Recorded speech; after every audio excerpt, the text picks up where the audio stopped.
Sampai sekarang belum ditemukan. Ada luas masih jauh, masih lama.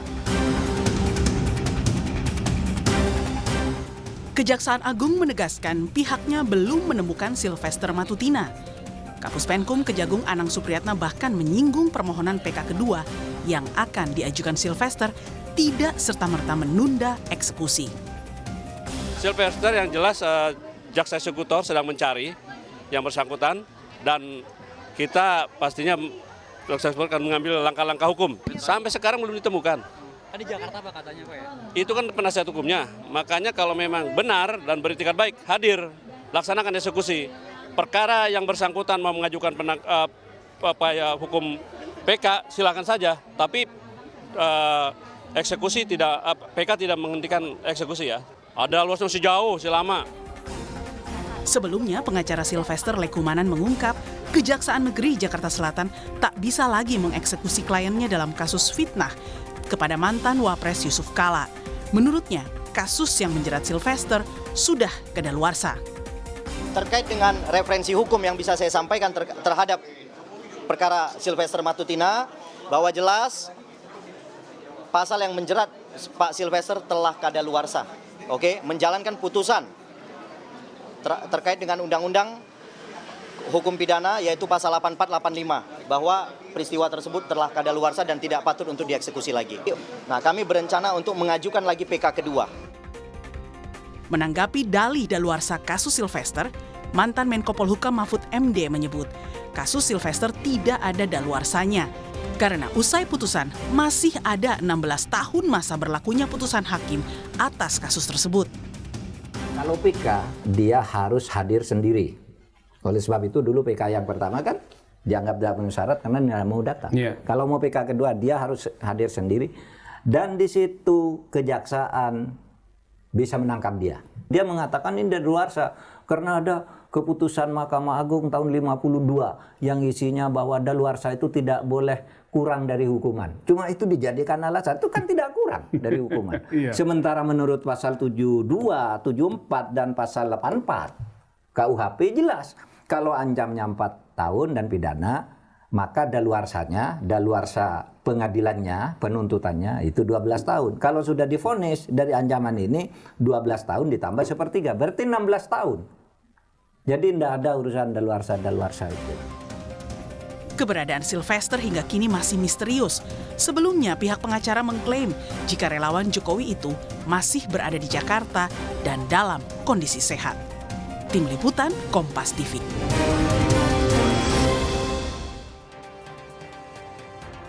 Saudara, jika Kejaksaan Agung sudah tegas mengatakan kasus Sylvester belum daluarsa, lalu apa yang menjadi penghambat eksekusi Sylvester tidak kunjung dilakukan? Benarkah keberadaan Sylvester begitu sulit untuk terlacak? Kita bahas bersama dengan sejumlah narasumber yang telah hadir di studio Kompas TV. Ada Waketumbar JP, Bang David Pajung, dan juga tim advokasi anti kriminalisasi, akademisi dan aktivis, Mas Ahmad Kozinuddin. Selamat petang, Bapak-bapak. Ya, Mas Yasir. Sehat ya, Bang? Sehat, kuat selalu. Oke, saya ke Bang David dulu. Bang David, kalau kita lihat kan Kejagung sudah berkali-kali minta agar Sylvester punya itikat baik untuk menyerahkan diri. Apalagi yang pertama, alasan PK maupun daluarsa kasus tidak lagi relevan untuk menghindari eksekusi penahanan. Kenapa sih Bang Sylvester udah hadapi saja konsekuensi hukumnya? Ya, pertama kalau pertanyaan itu pasti kembali kepada dua hal ya. Pertama kepada yang bersangkutan sahabat saya Sylvester, yang kedua pada penasihat hukum beliau. Nah, kapasitas saya ini sebagai teman, sebagai aktivis Bara JP yang sama-sama berjuang dalam banyak hal.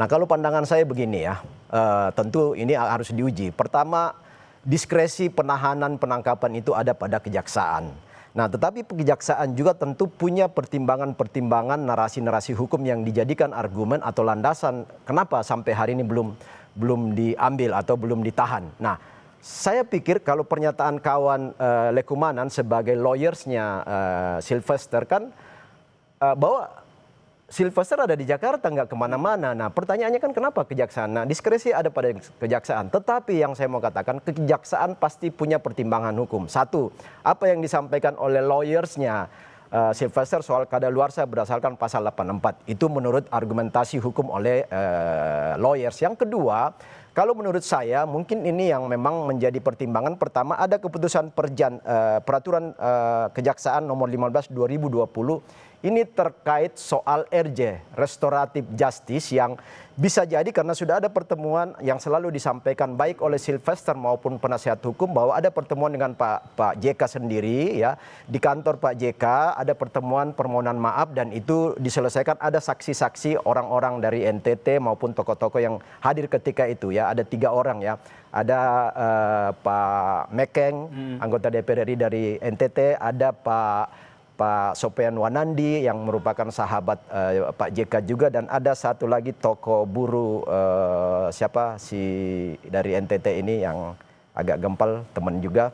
Nah, itu yang menjadi saksi. Nah, menurut Sylvester kami sudah bertemu dan bermaaf-maafan. Nah, RJ ini adalah sebuah proses untuk menghilangkan proses hukum setelah ada permohonan maaf, ada penerimaan maaf, dan itu bagian dari membangun rekonsiliasi antara korban maupun dengan yang ditersangkakan, dan menurut penasihat hukum itu sudah terjadi. Saya pikir tapi kan ini salah satu maaf saya potong, tapi kan restoratif justice itu kan sebelum putusan, ini kan putusan sudah ada. Ya, pertanyaan saya tadi kan kenapa nggak hadapi saja konsekuensinya gitu. Gini, restoratif justice itu sudah ada jurisprudensi, ada beberapa case ya, ada di Boyolali, ada di Banyumas, beberapa orang yang kedapatan mencuri lalu kemudian sudah proses sidang apa segala macam, sudah terdakwa, tetapi dipertemukan, difasilitasi dan ada permohonan maaf, korban menerima, selesai.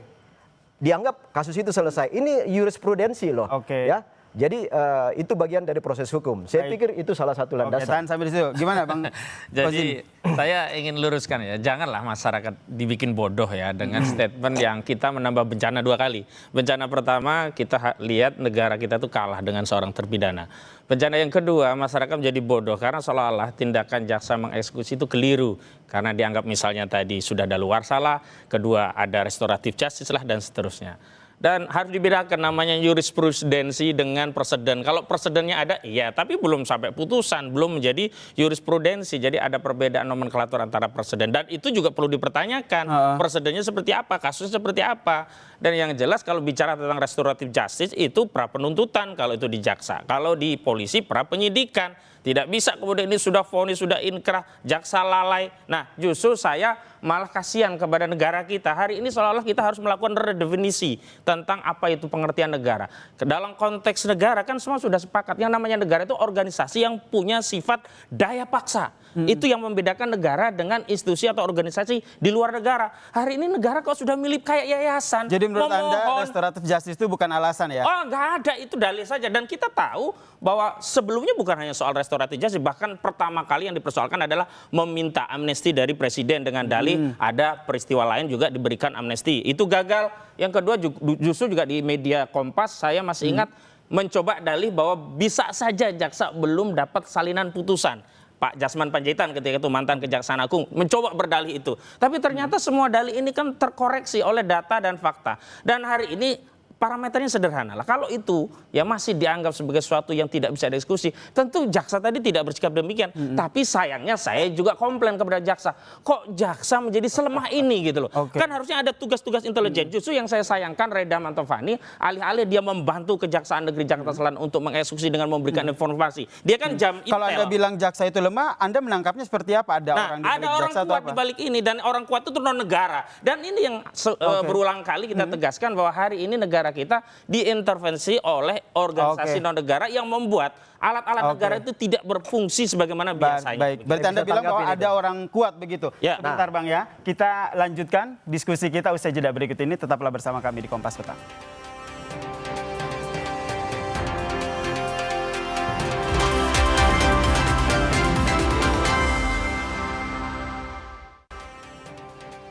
Sylvester sulit ditangkap, ada yang melindungi, ini yang menjadi topik kita. Kalau kata Bang Hozin tadi ada orang kuat di situ, betul begitu Bang? Saya pikir itu opini Bung Ahmad Koisi aja, karena gini, nggak ada orang kuat di balik ini. Karena apa? Sebenarnya kan siapa sekarang penguasa? Kan yang saya mau katakan gini, pertimbangan kejaksaan, aparatur hukum itu tadi soal bahwa ada beberapa argumen hukum yang dibangun. Yang berikutnya adalah semua pelaku-pelaku hukum tahu bahwa ada 3 asas hukum yang harus menjadi landasan setiap case. Satu, asas manfaat. Yang kedua, asas keadilan hukum. Dan yang ketiga, asas kepastian hukum. Ketika terjadi konflik dari 3 asas ini, maka yang menjadi skala priority adalah asas manfaat. Asas manfaat apa dari case ini? Case ini terlalu kecil karena ini menjadi case person to person. 2 oknum, 2 tokoh yang tidak ada kaitan dengan publik. Kalau terlalu kecil kenapa nggak Bang Silvester hadapi saja begitu? Kenapa menghilang dan sulit sekali ditemukan? Kecil dalam arti ini bukan kasus publik, ini bukan kasus kebijakan publik, bukan kasus extraordinary crime ya, yang menjadi perhatian dan kepentingan publik. Karena ini 2 person saja yang katakanlah kalau 2 person padahal sudah bertemu, sudah berdamai. Nah, sekarang ini diangkat karena mungkin dari case-case bahwa ini kok belum ditangkap. Nah sekarang ini kan bolanya saya katakan ada pada eksekutor kejaksaan. Nah ada landasan-landasan hukum yang dibangun oleh kejaksaan untuk belum melakukan eksekusi. Karena tadi ada perjan, ada ke Jampidun punya arahan, keputusan ya, ada edaran Jampidun, ada perjan yang terkait RJ. Jadi semua itu menjadi pertimbangan-pertimbangan kejaksaan dan ini bukan kasus publik, kasus 2 orang yang tidak bersangkut paut dengan kepentingan publik. Anda, itu asas manfaat. Alasan-alasan hukum. Pasti. Saya yakin itu pasti. Iya, itu kan dalih saja. Sebenarnya kalau kita kembali kepada 3 asas hukum tadi, yang pertama tidak ada manfaatnya kok membiarkan Silvester itu terus berkeliaran. Berbahaya karena dia sudah terbukti inkrah melakukan fitnah terhadap mantan Wakil Presiden Republik Indonesia. Yang kedua, tidak ada kepastian hukum kalau tidak segera dieksekusi. Bagaimana kita rakyat mau mencari keadilan jika pada akhirnya putusan itu tidak bisa dieksekusi? Yang terakhir, persoalannya adalah di mana sih kita akan berdiri di Republik ini? Ini kan soalnya kan sederhana, eksekusi selesai. Tapi tadi saya tegaskan, kenapa ini menjadi susah? Ini adalah orang besar. Kenapa? Narasi jadikan ini hal yang kecil. Padahal saat yang bersama, kalau kita bicara kasusnya hanya fitnah, Saudara Joko Widodo merasa difitnah, dia juga bikin laporan. Siapa orang besar, Bung? Orang besarnya Saudara Joko Widodo. Saya beberapa kali Jokowi udah nggak punya kekuatan, ya, memang bukan penguasa hari ini kan, tapi itu terbantahkan. Dia mantan penguasa, dia punya akses kepada kekuasaan. Orang dulu jadi pejabat dengan tanda tangan dia juga bagian dari Dewan Pembina Solidaritas Solmed ya, punya Silvester Matutina. Jadi 2 hal ini sulit untuk dipisahkan bahwa di balik Silvester Matutina ada Joko Widodo. Kalau tidak ada Joko Widodo, maka semestinya ini perkara sederhana cepat dieksekusi.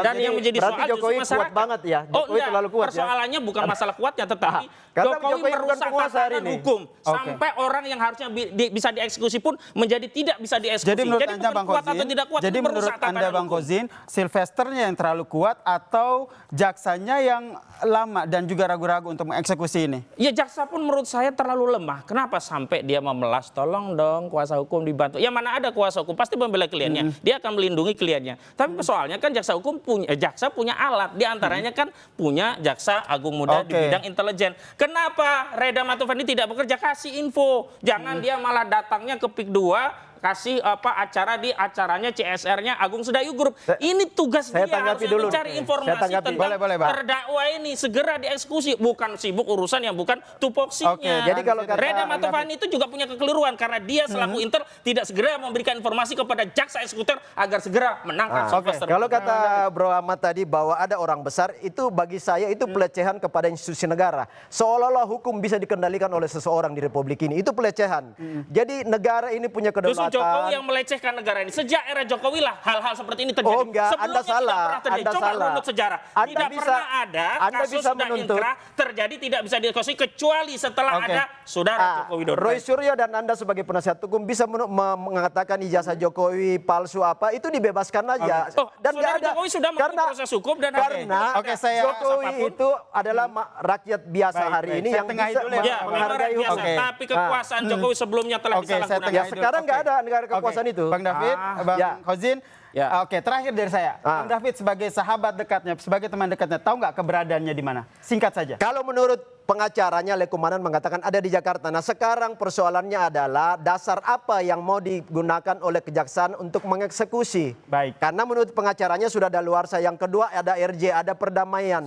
Berarti sudah di Jakarta dan kita tunggu langkah dari kejaksaan. Sepakat seperti itu ya? Tidak sepakat. Jaksa Agung harus segera tangkap. Ini pelecehan. Baik. Terdakwa terpidana ada di Jakarta tapi tidak segera dieksekusi. dieksekusi. Oke. Padahal informasi itu diketahui oleh jaksa. Negara tidak boleh kalah. Jangan Baik. ubah definisi negara menjadi Oke. seperti yayasan. Kita tangkap semuanya, kita tunggu bagaimana langkah Kejaksaan Agung dalam eksekusi kasus ini. Terima kasih Bang David, terima kasih sukses. Bang Gozi yang telah bergabung Ya, bersama kami di Kompas Rahmat, Petang. sukses selalu. Dan saudara, usai jeda Kompas Petang masih akan hadir dengan informasi penting dan menarik lainnya. Tetaplah bersama kami di Kompas Petang.